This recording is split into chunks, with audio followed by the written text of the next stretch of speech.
اخواني المتابعين، اسعد الله مساءكم بكل خير. اليوم راح نحكي عن حقائق الكساح، لين العظام ما نسميه، وليش بصير عنا. موضوعنا مش عشان المعالجة، موضوعنا احنا ليش بصير عنا هذا الشيء. في اسباب متعددة راح احكي فيها، واتمنى من الجميع الاستفادة. قبل ما ندخل في الموضوع بعطيكم بس هيك نبذة صغيرة. هو مش مرض، هو ناتج عن اسباب ونقص بالفيتامينات، راح نحكي فيها هسه بعد ما نشوف الفيديو. تفضلوا معنا.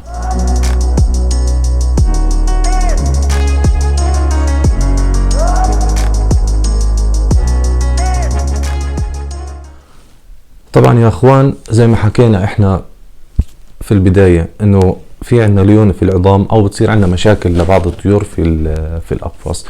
احنا كلنا بنعرف انه هاي الطيور عايشة في اقفاص، مش عايشة بالخارج، فلذلك لازم يكون في عنا تعويض. وانا كتبت النقاط هسه راح اشرح لكم واحدة ورا الثانية. لازم يكون عندنا في تعويض لهذا الطير.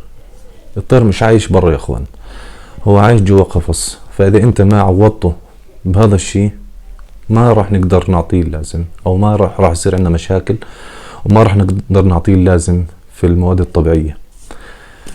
في البداية السبب الاول هو نقص دي 3 او سوري نقص الدي مع الكالسيوم. فيتامين دي طبعا يا اخوان عشان يصير في عنا امتصاص للكالسيوم لازم يكون عنا فيتامين د. تمام. موضوع الكالسيوم موجود طبعا في عنا كالسيوم في الحليب والألبان، في المنتجات الحيوانية وفي المنتجات النباتية مثل البقول، ما بدي احكي بالتغذية. وموضوع الدي موجود ايضا في الفيتامينز، زائد موجود بالشمس الطبيعية. لذا اذا الطير تعرض في وهو بالقفص للشمس، طبعا شمس الصبح لو لمدة ربع ساعة هذا كافي. لكن احنا بحكم احنا مربين بنربي بالغرف، مرات بصعب على طير يكون في زاوية معينة انه توصل الشمس، فبدال هيك بنعوضها احنا بإضاءة فلورنست علشان نعوضه هذا الفيتامين.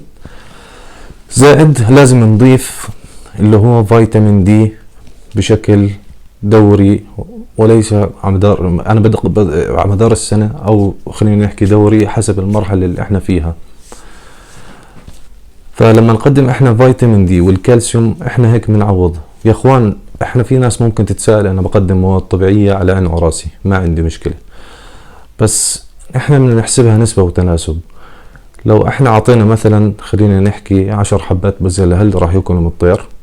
وهل انت راح تعرف كم نسبة فيتامين د في هاي الحبة الواحدة؟ وهل انت اديت الغرض؟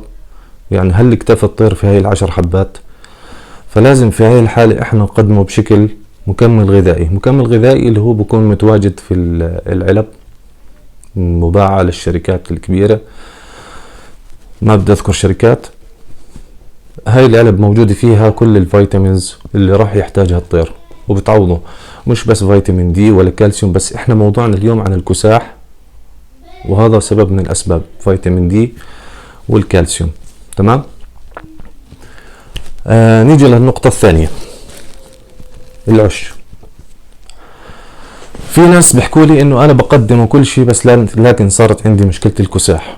مشكلة الكساح عشان نوضح لكم اياها هسه في الصورة راح تشوفوها، اللي هو الطير بتصير كل اجر في جهة، او ممكن تكون اجر واحدة، او ممكن جناح يروح لجنب، او ممكن يصير في عندك التواء في العظم لاجل الليونة، العظم الموجود في الجناح. وهذا له سبب اللي هو العش له علاقة. راح تحكي لي ليش؟ انا بدي احكي لك ليش. لما يكون انا عندي العش كبير، خلينا نحكي بدي اعطيكم امثلة افضل. ثواني يا اخوان. هسه انا عندي هون 3 عشوش. العش الاول هذا بستو على الكاليبر. تمام. انا بشتغل هاي العشوش، هذا على الكاليبر اعطاني 9. العمق تبعه اللي هو من هون لهون اعطاني 9. بس لاحظ العمق هون حرف اليو، هذا راح نحكي فيه هسه، اللي هو العمق زائد التوسع تبع العش نفسه. وعندك هون هذا العش 10 وهذا العش 12. كلهم جاهزين وكلهم بزبط للكنار. بس انا في عندي ملاحظة او في نقطة معينة بدي احكي لكم اياها. موضوع العش، لما يكون انا عندي فرخ واحد في العش، عدم مؤاخذة، صار عندي هون فرخ واحد انا في العش والعش كبير. هسا هون الانثى شو بدها تساوي؟ بدها تاخذ مساحة كبيرة عشان تحضن الفرخ، وهذا الحكي راح يعمل ضغط على الفرخ بشكل مو طبيعي. تمام؟ في هاي الحالة الفرخ راح ممكن اذا نام واجره رايحة اليمين او على الشمال ممكن يؤدي هاي الاصابة. بس انا لما يكون عندي حرف اليو،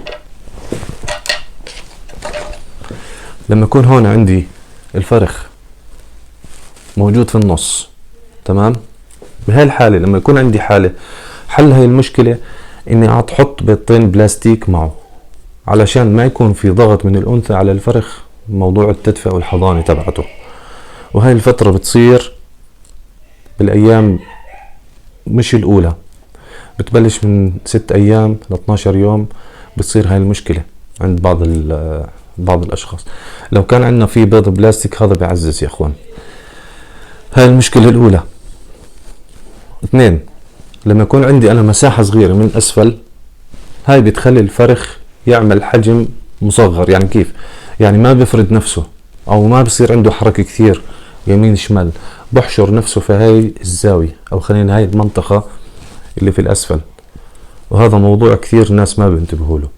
بتلاحظ الفرخ انه ماخذ مكان ما في حركة لا يمين ولا شمال، ولما يكون معاه بيضتين بصير حركته اخف. بس لما يكون العش كبير بتلاقيه بزحف يمين شمال.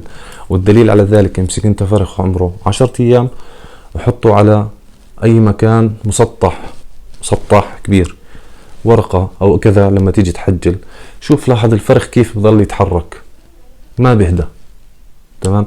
فهي النقطة اللي بنحكي فيها. اذا تحرك ممكن في الليل انه طبت عليه او فترة النهار، هاي تعمل له مشكلة واحنا ما بدنا اياها. خلصنا النقطة هاي.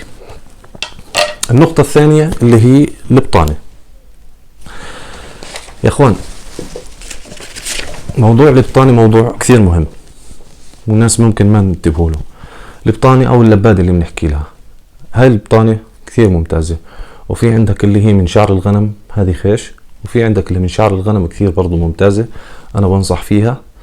وعندي هاي الايطالية، هاي كثير ممتازة وتقدر تغسلها وما عليها اي غبار، ترجع زي ما كانت، وتثبيتها بالعش كثير ممتاز.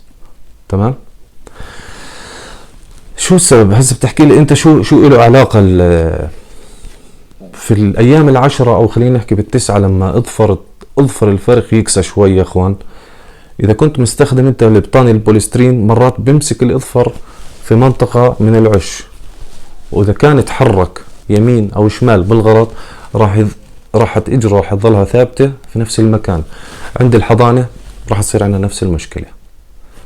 عداك عن العش لما يكون واسع، حكينا احنا لما يكون واسع الانثى راح تطب عليه بمسطح اكبر، راح يضطر يفسخ الفرخ ويصير عنده اعاقة.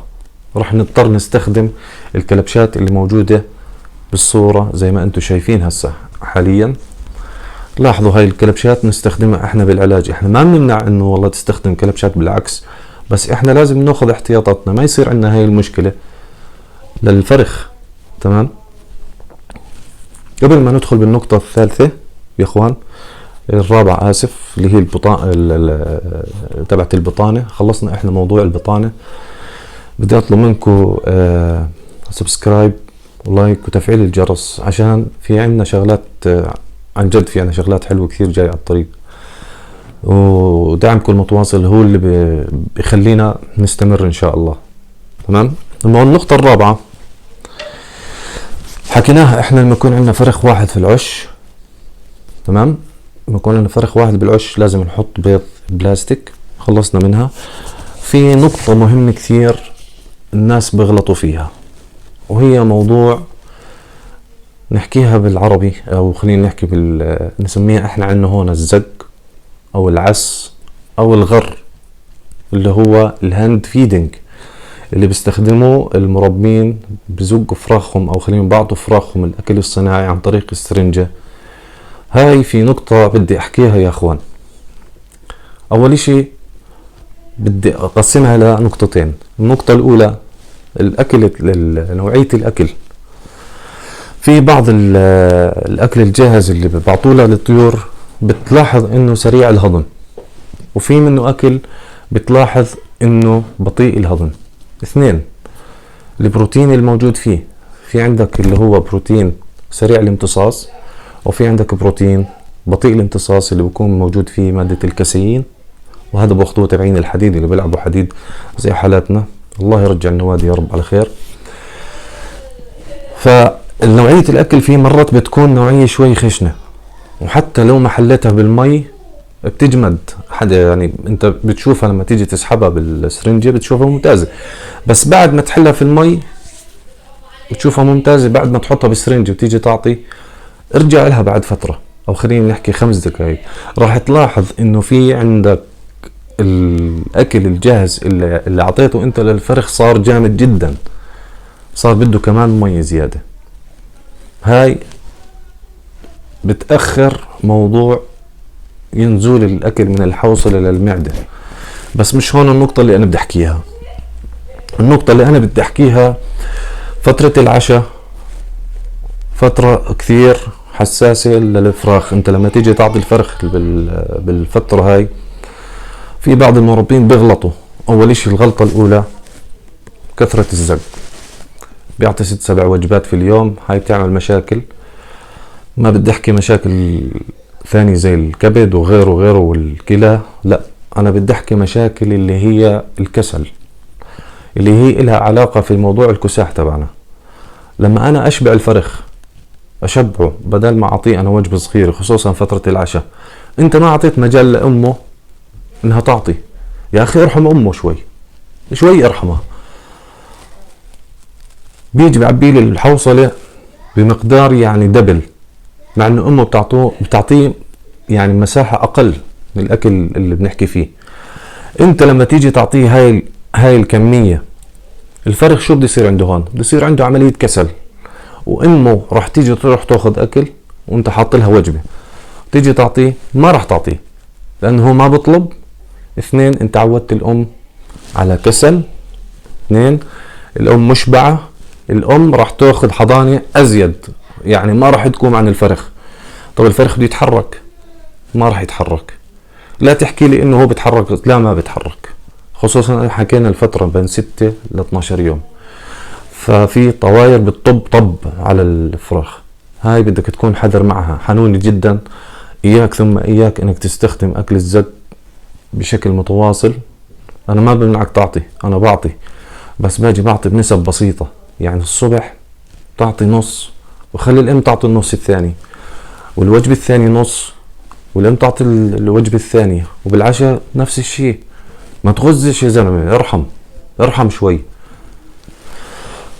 تمام. هذا بالنسبة لأكل الزق. خلصنا مرحلة الخمول. هاي مرحلة مؤدية، ومرحلة هي او خلينا نحكي هي الحالة الاكثر انا بالنسبة لي بشوفها. مش موضوع الفيتامينات، لان الكل بعطي فيتامينات، والكل بعطي كالسيوم، والكل بعطي دي 3. بس انا عندي مشكلة، انا عندي في ناس عندهم مشكلة بهاي النقطة. عداك عن المشاكل الثانية اللي بتصير من اثر الزق الكثير ونوعية الاكل زي ما حكينا. نوعية الزق يا اخوان، في شركات بس تزق الفراخ بتعمل، بدناش نحكي تعمل فنجز وبتعمل، بدناش نحكي بهاي الامور. احنا بنحكي في الامور السليمة. تحلل الاكل الزق مزبوط، تمام، طريه شوي يا اخي، خليه لين شوي. بعديها بتعطي الفرخ، اعطيه وجبة واعطيه وجبتين، اعطيه 3، اعطيه 4، ما عندي مشكلة. بس بكل وجبة لا تعطيه كمية عالية، خلي امه تعطيه شوي عشان امه تقوم، امه تاخذ اكل. انت برضو عامل خلطة ومعطي الزوج. طب اعطيهم حقهم انهم يعطوا الفرخ. فالفرخ اذا ظل شبعان بصير عنده كسل يا اخوان، والام بصير عندها كسل، بصير يستضعف الفرخ شوي. اذا ما فسخش طبعا وراح فيها، بصير تحكي مشان الله فراخي ماتت. طب ليش فراخك ماتت يا عمي؟ كثرة الزق. معلش، كل شيء له حدود، احنا بنمشي على حدود، وكل شيء ما فوق حده مضرة. فما بدنا نوصل لهي المرحلة ولا بدنا نحكي بموضوع الزق، بس أنا حبيت أوضح هاي النقاط اللي أنا حبيت أشرح لكم إياها بصراحة، لأنه في ناس بتغفل على هاي الأمور. فهاي الأمور أنا بالنسبة لي أنا نقاط مهمة وذكرناها. فأنا بدي أنصح كل مربي قبل ما أختم بخصوص موضوع الأكل، بخصوص موضوع الكساح. أول شيء تقديم الفيتامينات دائما بشكل متواصل، فترة الغيار، فترة الإنتاج، بس طبعا بكميات اللي المناسبة.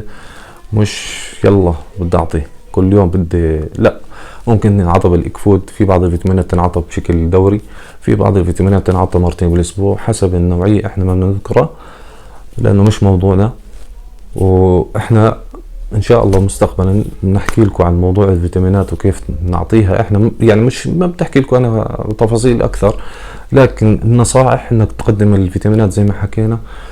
تعرف أنت تدرس الطير هو بالقفص شو حجمه. يعني بدنا نرجع لموضوع العش والحجم. يعني أنا مش معقول أحط طير AGI أعطيه عش زي هذا. هسا هو بزبط، ما عندي مشكلة، بس راح تواجه مشاكل في التلقيح، راح تواجه مشاكل في البيض. ممكن ترمي البيضة برا لما تيجي تلف العش، لأنه بصير عندك هنا البطاني زائد الخيوط اللي راح تلفها. فممكن هي ما الجسم راح يكون أكبر من المساحة اللي بدها تحط فيها البيضة. تمام.